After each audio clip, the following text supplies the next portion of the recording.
On the 28th of October 2021, the first ever episode of Inside Your Ed was released. Almost 4.5 years later, I'm delighted to say that this is episode number 100 of Inside Your Ed. Quite a milestone for a podcast with a tiny budget, but a big interest in education policy. Of course, little did we know in October 2021 that just a year later, the launch of ChatGPT would herald the emergence of a new form of artificial intelligence, or AI. The long-term impact of this new generative AI on our education system remains unclear, but that has not stopped the Department for Education, or DfE, from making not one, not two, but 3 announcements in the early weeks of 2026 on this very subject. So what has the DfE announced in relation to AI and other forms of education technology, or EdTech? Are there any reasons to be cautious about the DfE's direction of travel? And what will ultimately determine whether children and young people stand to benefit from a greater use of AI and EdTech in schools and colleges? My guests are Renata Sampson, a policy and data consultant who co-authored a major report last year for the Ada Lovelace Institute and Nuffield Foundation on AI in education, and Dr. Kat Scutt, the Deputy Chief Executive of the Chartered College of Teaching. I'm Tom Richmond, and to discover why the government has been talking so much about AI and EdTech, let's go inside your ed.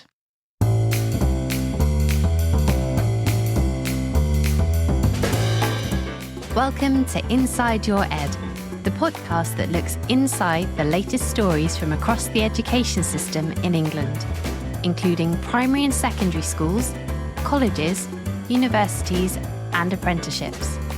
You can listen to all our past episodes, subscribe to future episodes, and get in touch by visiting insideyoured.com.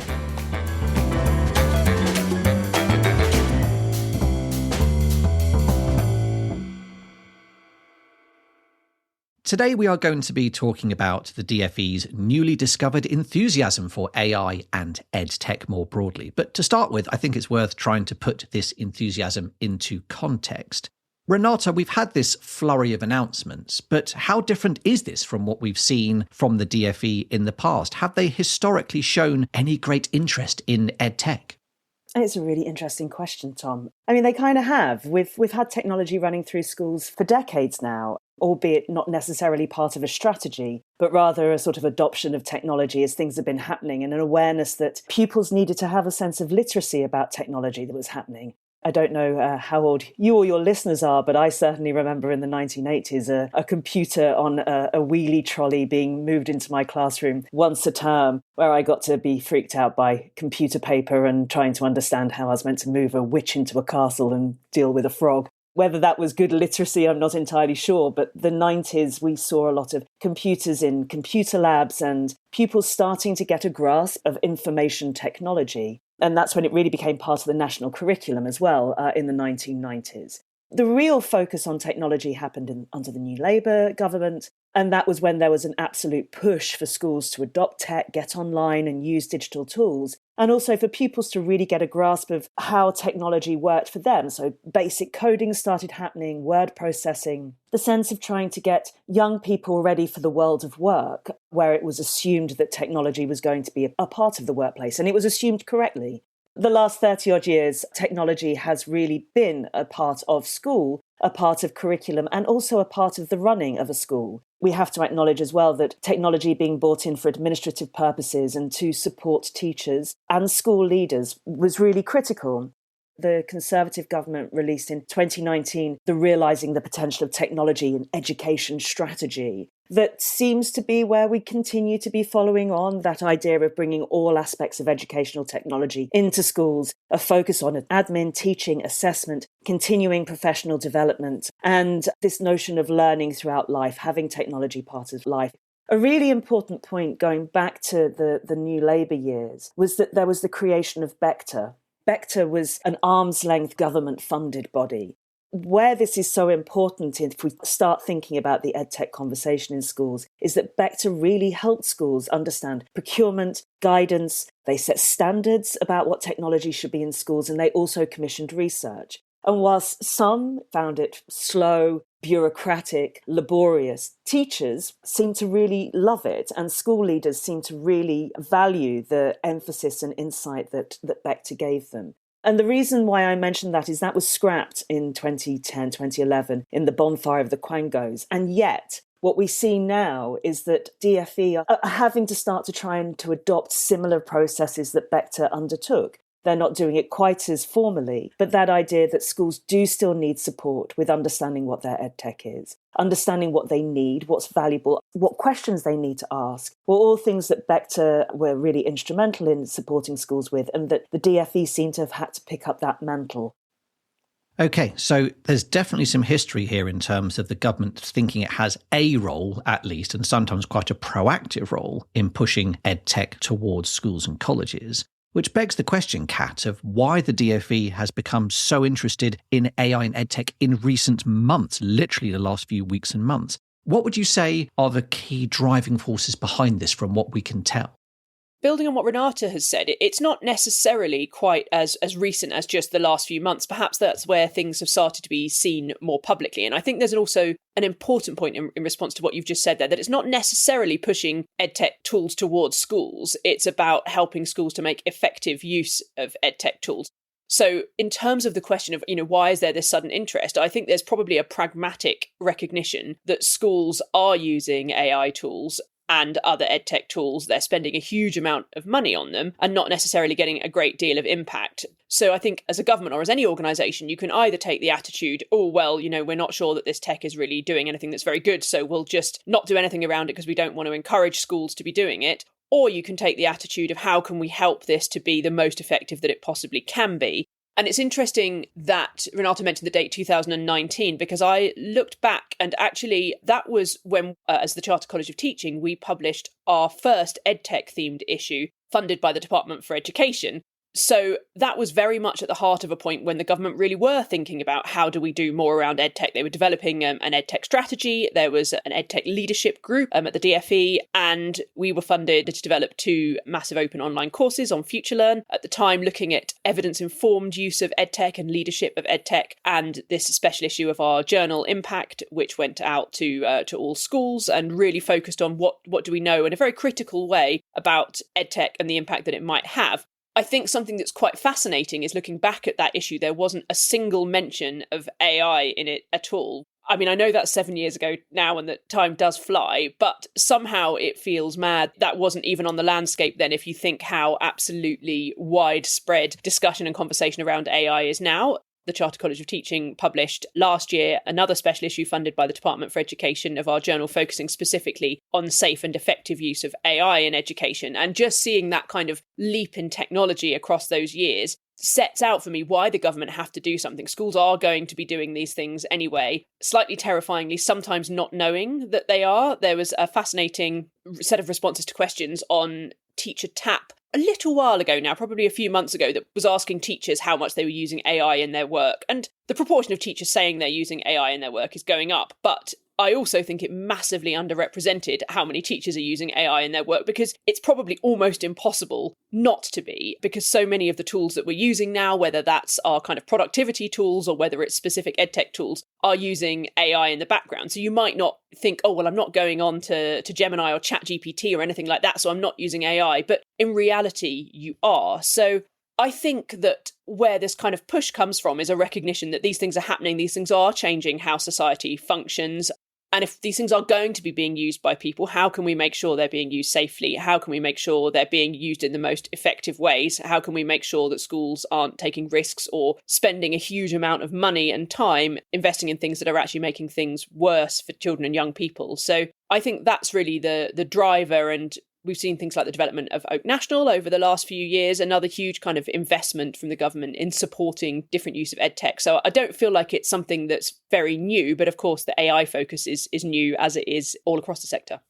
Yes, it is a fascinating and complicated backdrop to all these DFE announcements.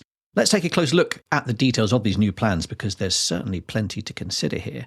So the first of these three announcements was on the Generative AI product safety standards. These standards outline all the things that generative AI products should do in order to be considered safe for users in education settings. The standards are mainly intended for edtech developers and suppliers, but schools and colleges may also find these standards useful too when assessing which products are safe and are worth buying.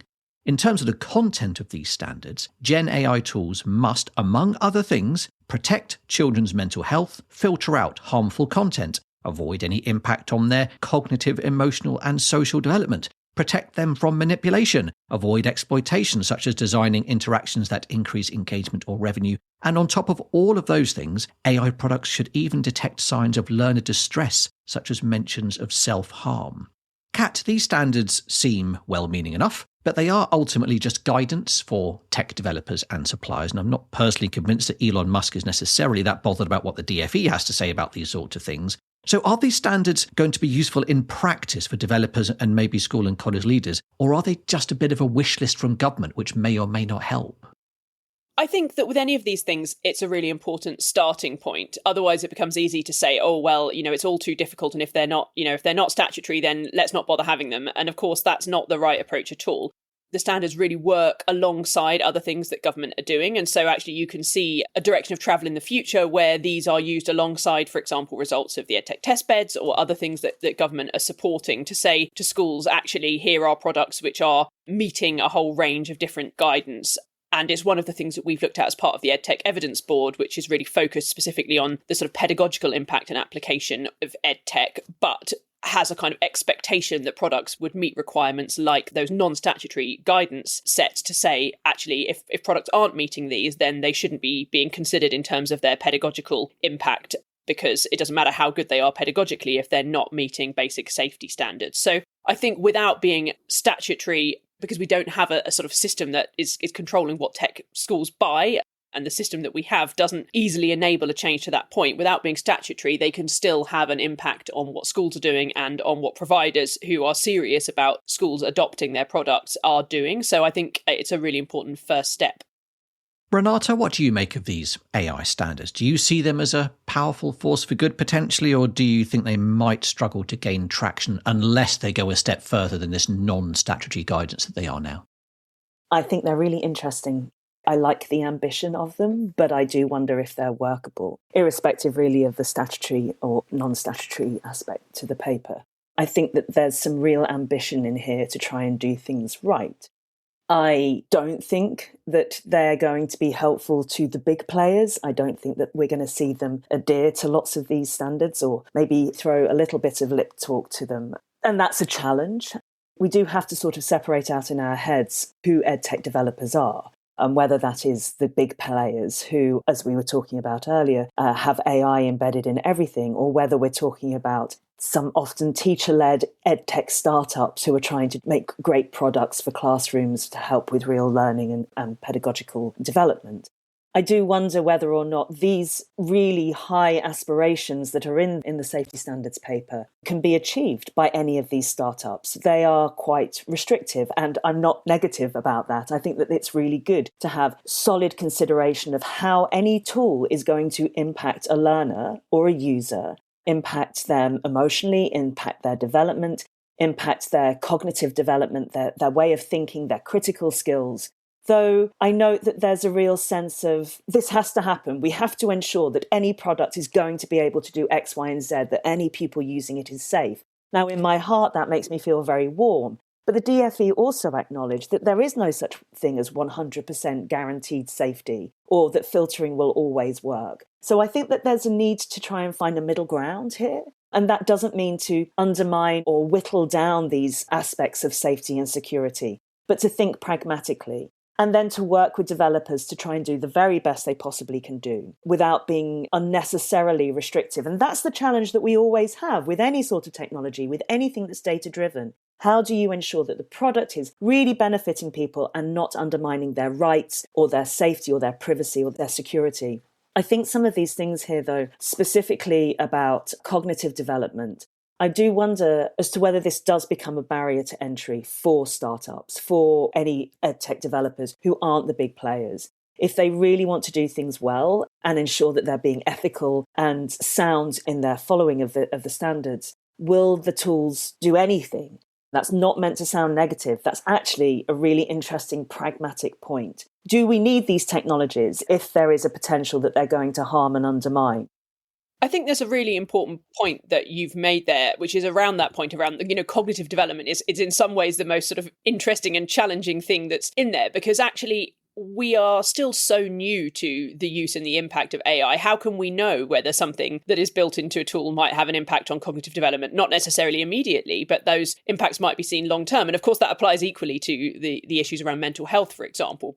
But cognitive development is such a kind of broad concept in many ways, and saying that a tool can't risk sort of harm to those. How do we know? That comes back to this point of how are we developing and understanding evidence around the impact of these tools. And so the pragmatic reality is that even with the best will in the world and whatever size company it is, companies might be developing with the intention that something is beneficial to people's cognitive development, but that doesn't mean that it necessarily actually is until you've measured and evaluated that. And so there's a bit of a kind of what comes first, cart or horse? How do we understand this? So that for me, again, it's of course a very logical and warm, fuzzy aspiration, but the reality and the practicality of how you make sure that that works feels more challenging to me. I think that's a really interesting point, Kat. And certainly it notes in here that there's a standard that, again, under cognitive development, that a child development impact plan will be developed and that will include outcome measures and review intervals, etc. I do wonder, if you're an EdTech developer, who have you got in mind? Pupils vary. Classrooms aren't static places, neither is AI. What will benefit, what will work supremely well in one classroom isn't necessarily going to work so well in the classroom next door or in the school further down the road. How does any EdTech developer demonstrate that their product will benefit all, and that if there are any detrimental aspects to it, that those are limited? And when then is our comfort in that? Is it that it's okay that 25% of users don't actually do very well with this, but others do? I mean, I think these are conversations, not to talk about metrics, but these are important sort of pragmatic things that need to sit underneath these very high ideas. I think there's something interesting there, though, in what you've said, because absolutely you're right that, of course, things are going to affect children differently, but that applies to pretty much any intervention in education, whether it's related to EdTech or not. So, it's one of the big challenges with the whole evidence-informed practice movement, isn't it? That, we look at things in aggregate and we say, overall, this approach has improved student outcomes by X%, it's had this effect size. But actually, when you break that down, that might be 80% of pupils improving and 20% of pupils getting slightly worse. That's fine if what we're interested in is the aggregate. But if you take it down to that, who are the people that's having a negative impact on? There are other questions, aren't there? So I absolutely agree with the point, but I think it's a kind of wider challenge in education, that one, than perhaps solely tech. I think where there's something particularly interesting and challenging is around the risk of kind of the Matthew effect. Is there a risk that those who are already rich in skills perhaps get richer and those who are not get poorer because of kind of ability to understand when to use technology, when to self-regulate, and that ability to do that? And actually, does it mean that things are getting worse and worse and worse and we're creating a wider disadvantage gap?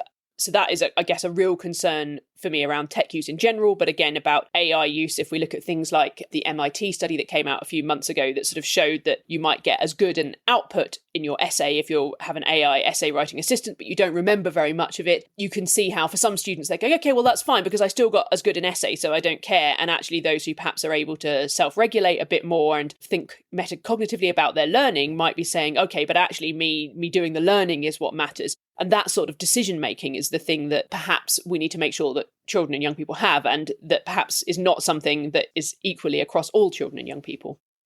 Well, speaking of evidence-informed practice, let's move on to the second announcement, which was the government's decision to invest £23 million in a 4-year pilot to trial AI and EdTech tools. The DfE claim that more than 1,000 schools and colleges will be involved in this new project, which begins in September this year.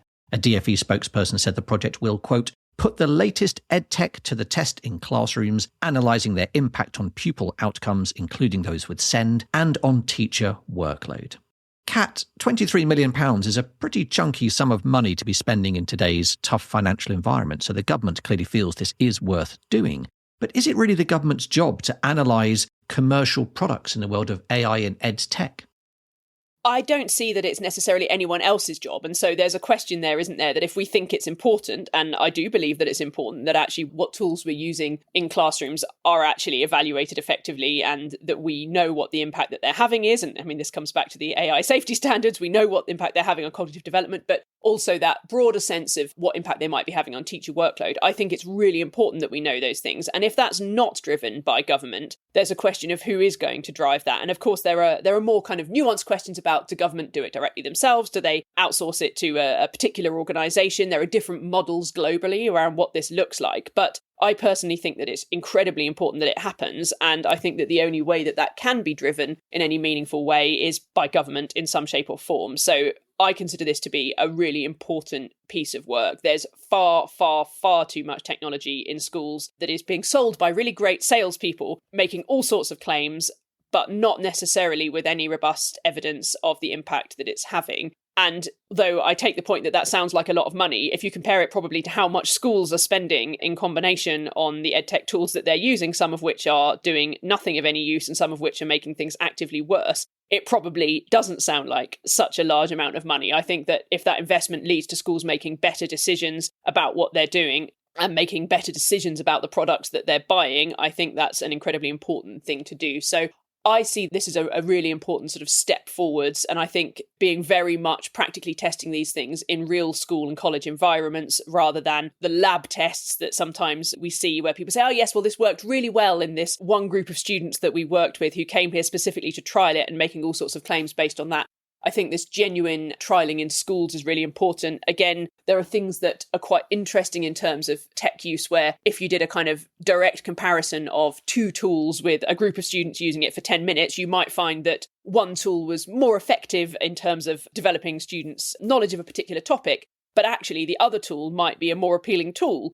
And if you used it in sort of in the wild, in real use, and that meant that students choose to use it for 30 minutes rather than 10 minutes that they're forced to use the other tool, you get a different outcome. So this real sense of how do these things work in practice? How are they implemented? How are they experienced and used by schools? All of those sort of challenges are really important. You can build the perfect edtech tool in terms of sort of cognitive science built into it, all of these things. But if it's not something that connects with schools' existing systems, if it creates additional workload there, if it's not appealing to children and young people, it's probably not going to be used. So that sense of how can we trial these things in genuine classroom settings feels really important to me. I think what Kat's just said is really on it. I mean, one of the things that we see is some people are going to look at this and be like, how dare you use children as guinea pigs for technology? Well, how is this going to impact those that are being exposed to these technologies? What happens if classes that aren't using this tech are doing better? My child will have suffered at the hands of an experiment. I'm sure that there will be those voices. We also do have to be careful with anything that says pilot. I mean, historically, pilots just are slow rollouts of technology, particularly if you're going to spend £23 million. You pilot a project, and then even if the findings show, well, it didn't really work quite the way we were hoping it to, but we've seen some benefit that pilot is now a thing, that it's embedded, that it's now just normal. That needs greater scrutiny. Lots of pilots really don't work. That's really important to know. You shouldn't just then say, well, we've spent a good dollop of cash, we're going to go with it anyway. Like, if something doesn't work, learn from that. But what Kat said is really interesting, and it comes back to framing.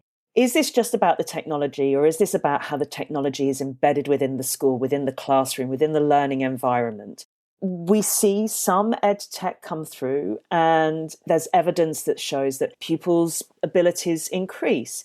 However, you then see, if it's just about the use in the tool, you get one set of findings. If you then see the tool embedded within the teaching, and if the teaching doesn't adopt the tool or learn from or bounce off of what the tool does, the tool makes a difference in that moment in time. But contextually, within the wider picture, it's not actually proving to be very beneficial. The engagement with the teacher and the product, and how the teacher brings the product into their classroom, is really important. So I hope that whatever assessment's being done and whatever scrutiny is, it's not just the piloting of the product, but it's the piloting of the full learning experience. And I would also say that I think some people's nose will be out of joint with the statement of that we'll have genuine evidence of what's working. Lots of people are doing evidence gathering, running RCTs, trying to test how products are working, getting edtech developers, just as we've seen in the safety standards, to really ensure that their product is fit for purpose and will bring value and isn't just reliant on marketing that Kat mentioned. So I really want to ensure that the DFE, whilst they are enthusiastic and big up these plans, that they don't undermine an awful lot of extremely good work that's happening in the wider landscape already. This will hopefully bring more evidence, as genuine as other evidence, into the conversation. I just looked it up and it's 900 million is estimated to be spent by UK schools every year on edtech products. And of course, that's an incredibly broad range of products, including, things like their management systems and things like that potentially, but it's still a lot of money, which is where I think 21 million suddenly sounds not quite so much if you can shave a bit of that spend. So I just think it's important to look at these figures in kind of context of the size of the market. And, it's a market that is growing for sure. Schools are spending more and more money, especially post-COVID, on these tools. OK, let's turn our attention to the third and final announcement, which seemed to attract a lot of attention in policy circles, which is the DFE saying it will trial AI tutoring tools and claimed this could benefit up to 450,000 disadvantaged children. This pilot of AI tutoring tools aims to test, quote, safe AI-powered tutoring tools providing personalised one-to-one learning support, levelling the playing field for those who cannot afford private tutors. The DFE is going to run a tender for industry to co-create these AI tutoring tools with teachers, with the tools then being made available to schools by the end of 2027. And to cap that all off, the DFE has insisted that these new AI tutoring tools will complement high-quality face-to-face tutoring, but won't replace it. Renata, the DFE say that access to face-to-face tutoring is unequal, which is true, and that face-to-face tutoring helps pupils, which is also true. But they've chosen to invest in AI tutoring, not in-person tutoring, and they've made some big claims about what it's going to be able to do, and all in an incredibly short time frame of next year as well. Do you think the government is going about AI tutoring in the right way? It's such an interesting question. I wrote a report last year on personalised learning. I was like, I need to find a definition of what we mean by personalised learning. There is no definition of personalised learning. It can mean all sorts of different things. I really worry about attaching such specific but non-specific language to these products. AI tutoring tool gives people the impression that it's going to do something that I really don't think these products will do. The evidence that is linked to in the press release is evidence about face-to-face human learning. And it's really clear that pupils benefit from one-to-one tuition with a teacher, and that one-to-one engagement or tuition from a teaching assistant or a volunteer is a nice to have, but doesn't really have the same level of impact. That's a really important point to hold on to. Like, it's about expertise. It's relational. It's about how you understand the concept of the question, how you apply the learning and the knowledge that you get. It's not just about the time spent. It's about deepening the learning. My partner is a tutor, and I listen to the conversations that he tells me about afterwards, and about the exploration that if somebody's struggling on a thing, how it's his job to really understand what they're struggling with and then work with them. It's not just about practice. And yet we do see that EdTech that gives pupils much more time practicing questions, answers, learning grammar, learning maths, for example, does bring standards up, does bring learning up, and can benefit disadvantaged pupils. But that applied knowledge isn't always then tested. There is evidence around some EdTech that then, if the teacher doesn't then, as I was saying before, bring that learning into the wider lesson, into deepening a pupil's understanding of how, the time spent is good at answering questions, but you don't really understand what it is and why you've got there, how you're doing it. So I worry very much about this language of AI tutoring, of personalised learning, of the tutor in your pocket. If that's not what it is, let's stop using that language and let's call it what it actually is. This is your homework tool. This is your practice test. But this idea that pupils are going to get this deep expertise that's going to help expand their knowledge, their learning, their intellectual creativity, their capacity for knowledge is probably not what's happening here. And I think that then does everything a disservice. It undermines the actual opportunity by trying to dress it up as being something more special or more effective than it actually is.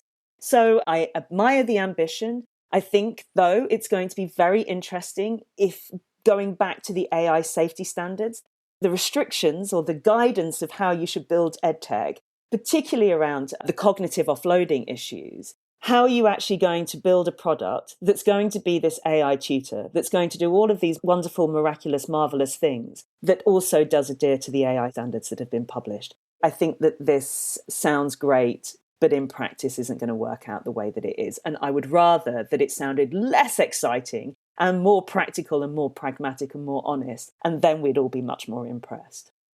Kat, I saw that you said to Schools Week that you think developing these AI tutoring tools was an incredibly complex task and its success or otherwise will be in the detail. But you did also acknowledge its potential to make a difference to disadvantaged young people if done well, in your words. So what does AI tutoring done well look like? And is what you've seen so far the right kind of formula? Again, really interesting question. I agree with much of what Renata has said there. And I think the point is what it looks like done well, we don't know yet because there haven't been examples to test. And that's why, again, I'm pro the idea of this approach to developing. I'm pro the idea of piloting, trialing these things because they are happening anyway. Again, there are ed tech companies out there already producing AI tutors, and those are probably going to feel quite appealing, both to schools and perhaps to parents. And I would rather that this were being done well. That's not to say that all of those that already exist are necessarily done badly, but we just don't know. So for me, as I said, the sort of detail of it is what's really important, the detail of what they really mean by AI tutoring. I absolutely agree with Renata that it's complex to understand how these tools might function if they're completely isolated from classroom practice. And what a teacher is doing in the lesson, that feels like it's probably not going to have the power that you might hope it would. I think there are very practical challenges around the strength that a tutor has to understand what a child means when they say the classic, "I don't get it." Do they actually not understand? Do they need the explanation again? Are they needing just a bit of a confidence boost? Are they worried that they don't get it and what they need is a bit of sort of support and guidance and a bit of scaffolded working through something? Are they maybe being a bit lazy and just not wanting to do it and hoping that they can get the tech or the tutor to do it for them? You know, it's that sort of quite nuanced interpretation that a really skilled tutor or teacher is able to do that I suppose I am hesitant to feel that technology or an AI tutor is going to be able to do in the same way. But again, it depends what is trying to be achieved by this AI tutoring. And I would hope that that's part of what comes out from this whole process. And I think the thing that makes me really optimistic about it is this idea of co-development with teachers. I've seen too many tech products, whether AI-based, AI tutoring-based or otherwise, developed in this kind of slight isolation from what schools actually do. And, you know, too many saying, oh, well, teachers are not good at this and schools are not good at this. So I've developed this product that's going to solve all of these problems. And you think, well, that's not actually the problem that we have in schools, or that's not how classrooms actually work, or that's not the challenge that pupils face. So this sort of genuine idea of developing with schools, I think, will help to mean that whatever is developed AI tutoring wise, whether that looks like exactly what is imagined and envisaged at this stage or something quite different, has the greatest chance of being something that's genuinely useful to schools and genuinely able to make an impact for children and young people. And I think overall I'm positive about it because I don't believe that an AI tutor will do as good a job in any way, shape or form, or even a comparable job to what a real life one-to-one tutor would be able to do. But when we're talking about technology versus sort of face-to-face, the reality is that isn't the choice. It isn't a kind of, oh, well, if we don't do the technology option, we can provide one-to-one face-to-face tutors for every child. We can't. And so there's a reality that actually, is this better than nothing? That's what we should be trying to achieve, I think. Not, hopefully significantly better than nothing. But, the comparison point should not be, oh, well, this is worse than that. You see this, again, happen quite a lot in edtech research. I've seen things around, for example, saying, oh, well, people do less well on online masters than a face-to-face masters. And you could take the sort of simplistic argument that was being taken in this particular paper. Oh, well, we shouldn't do online masters. Everyone should go face-to-face. But what that doesn't recognise is the very large number of people that might be being able to access this programme who otherwise would not have been able to do a master's programme at all. So perhaps it's better that someone's able to do a master's and doesn't get quite as good a grade as an equivalent to that person who did it face-to-face than them not be able to do it at all. And that I think is where I come from with a lot of edtech tool use. Can we recognise that perhaps, certainly at this moment in time, the reality of funding or even the availability of highly skilled tutors is not the reality. We can't offer those to every single child that might need it. Can tech and AI do something to sort of bridge that gap alongside high quality tutors? Maybe, and we don't know yet. And that's what this whole process, I think, should be about. There's a really interesting point here that we're talking so much, and I don't think the teacher is ever going to leave the classroom. I think the relational aspect is really important. But just as we have changed and developed through using the internet, It's going to be interesting to see how the richness of learning, that development of all the necessary cognitive skills, of the holistic thinking, of contextual learning, is impacted by the use of AI. And that should be part of the pilot programs. It's not just about, have you achieved better? Have you done better on your tests? But how and why? And can you step away? As you're saying, Kat, can you step away and talk about what you've learned in an environment or in a context that's different to just being able to say, I know X, Y, and Z? So we're very much at the start of the journey. And a little bit like with the Online Safety Act, we're now trying to understand how technology has changed the way our brains work, changed how we think, changed how we see, changed how we interpret information. We're going to have exactly the same conversation about AI, and we're not going to have the evidence of that in the next 24 months. Okay, we are almost at the end of this episode, so it's time for my last question. We've had these 3 announcements on AI and EdTech within a matter of weeks, but from what you've said to me today, it sounds like there are many opportunities and risks that lie ahead with what is relatively unknown territory for the government and indeed for many school and college leaders too. So my question is, of these 3 announcements, new AI safety standards, more government-funded trials of EdTech, and new AI tutoring tools, which of these holds the greatest promise for improving learning outcomes in schools and colleges? Renata, which of these announcements do you think is the most promising? I'm really excited by the safety standard. I think it's a start of a really good and important conversation.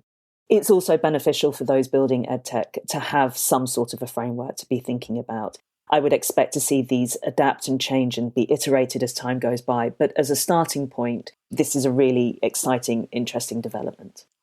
Thank you, Renata. Kat, which of the 3 announcements gets your vote for its potential impact on learning?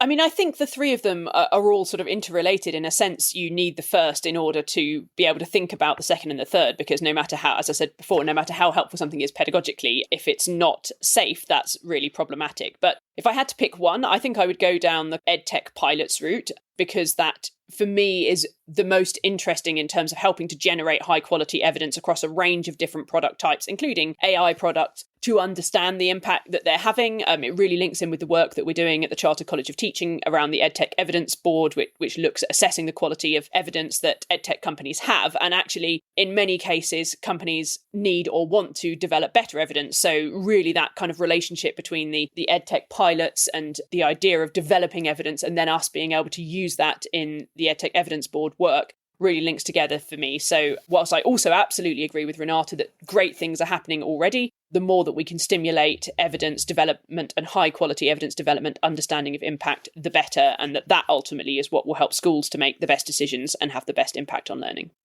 Thank you, Kat. And that brings us to the end of this episode. My thanks to Kat and Renata for sharing their insights on the DfE's plans for EdTech and AI in the coming months and years. If you enjoyed this episode, then please do share it with others and leave a good rating wherever you get your podcasts. And don't forget to hit subscribe to make sure you join me when I next go inside your ed. Bye-bye for now.